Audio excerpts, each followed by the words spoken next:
about phototropism. Photo means like, tropism, turning. Means when sun is, pretend the sun is there. The sun is there, and the plant is here, right?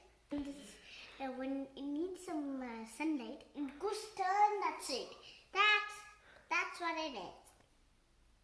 Plants turn towards sunlight. It's called positive phototropism. Plants move away from sunlight.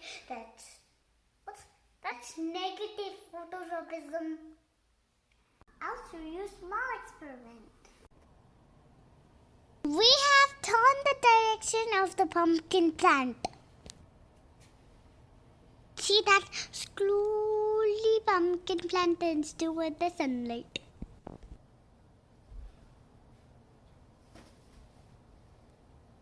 Sunlight. Hooray!